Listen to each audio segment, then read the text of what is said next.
Andrew here guys, welcome back to Drew Tutorial, and in this video I'm gonna show you how to fix drive letter missing on your file explorer in Windows 11.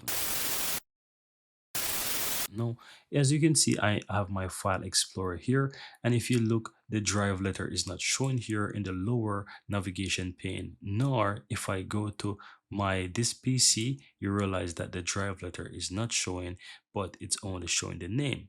Now, there's two things that you can do to fix this. One, I will suggest that you restart your file explorer, and to do this is very easy. All you have to do is right click on your Windows icon on your taskbar and go to your task manager, or anywhere in your taskbar and go to task manager.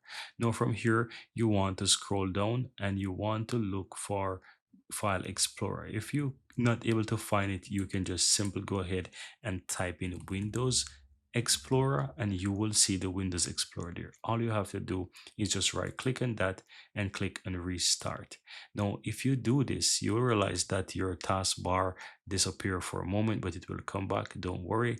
And from then you want to go ahead and open up your file explorer again and see if that fixes the issue. Now if this still does not fix the issue for you, it could be that one simple option is disabled or unchecked, and I'm going to show you how to easily find that. Now click the three dots here on the top of the file explorer, go to options, and from here you want to go to the view tab.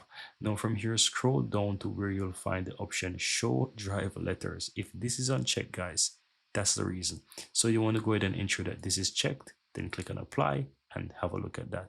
My drive letter appears, then click on OK, and that's all there is to it. You can simply go ahead and close out your file explorer again, open it up, and you will see that it's working. You'll realize that it's working on the navigation panel, that it's back, and if you go back to your this PC, you'll see that it's appearing again. And that's how to fix it guys. That's how to fix drive letter missing in file explorer on Windows 11. Here you have it guys. I really hope you found value within this video, and if you do, don't forget to take a moment to give this video a like and hit that subscribe button so that you'll never miss out when I release future videos just like this one. Thank you guys for watching and see you next time.